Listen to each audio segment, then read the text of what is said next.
Thank you so much for watching my YouTube channel. Oh my goodness, we've been doing this series on preparing for Easter, Journey to Easter. Been showing you pictures from my recent trip to Israel. And today, I'm really excited. This is our last one because this is what we would consider like technically religiously called Maundy Thursday.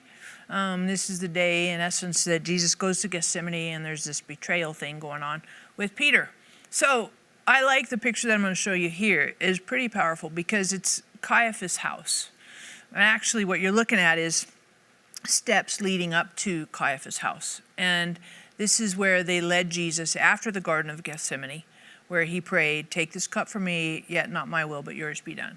And they lead him up these steps. And I remember just seeing these steps and just kind of the gravity, the immensity of looking at these specific, this is exactly where Jesus walked. And in that moment, as I stood there and took the picture, of course, but it really hit me heavy in terms of what Jesus might have been thinking, going through, experiencing in this exact location, 1,000, 2,000 years ago. And I was thinking about this as well in terms of Peter, because, at Jesus' Last Supper, he tells Peter, "You're going to deny me." And Peter's emphatic, "No, not on a cold day in hell am I ever going to deny you. I'm going to go to hell. I'll die with you." He's so emphatic. And I appreciate what Jesus says.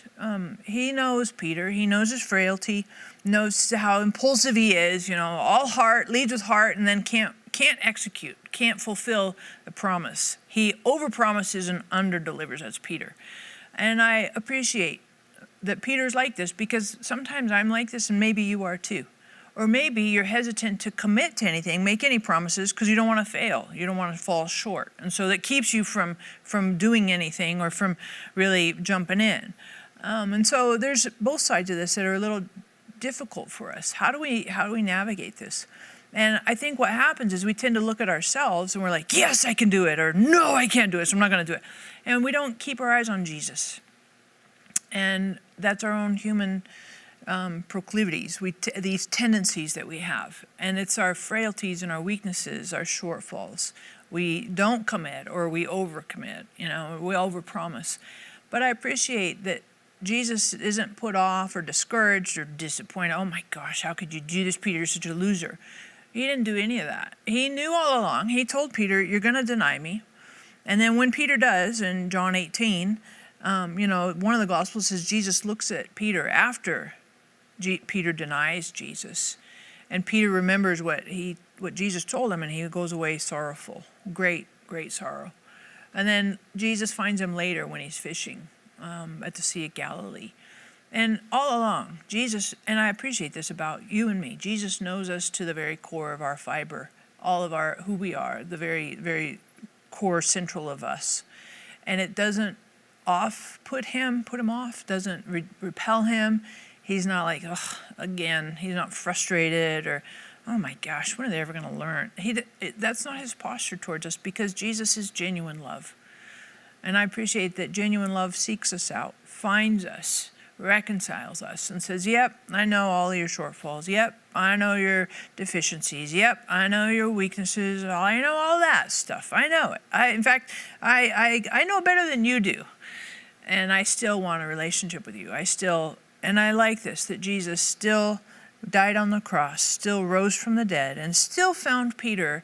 When Peter had gone off fishing, for whatever reason Peter went off fishing, Jesus finds him and says, "Do you love me, Peter?" And he reestablishes that relationship, reconnection with Peter. So no matter where you're at in your journey with Jesus, or maybe you don't even have one, just appreciate that Jesus is looking for you. Jesus likes you. He's not disappointed or frustrated with you. Wash his hand, "I quit, I give up." Jesus doesn't give up on us. Love, genuine love, stays the course, is faithful, it's consistent, it's steady. And this is who Jesus is to you. So thank you so much for watching, and appreciate that Jesus not only died on the cross for you and me, but Jesus rose from the dead.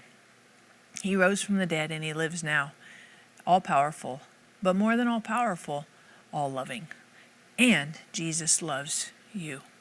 So I just encourage you, if you want to give me some feedback, that'd be fantastic. Thumbs up, thumbs down. Share it with a friend. And of course, I'd love to have you subscribe, pass this on to your friends, neighbors, relatives. And it's great for social media, right? Celebrate Easter. This is the time for Easter. So a fantastic time to celebrate the resurrection of Jesus. Pass this on to your Facebook, post it on your wall, all this stuff. It'd be fantastic. And of course, we have a finishing joke. And that's really what we all kind of wait for it or not. You're like grown, here it comes. So tell me, for the Easter Bunny, what's the Easter Bunny's favorite kind of music? Hip hop. I know, right? It's awful, but next week we're going to start a new series, and I'm telling you, you're going to totally love it. I think actually I'm going to link it to something with night care. You're like, what is night care? Well, this was Saving Moses, and you totally don't want to miss it. It's going to be amazing. All right, thanks. God bless. Catch you next week.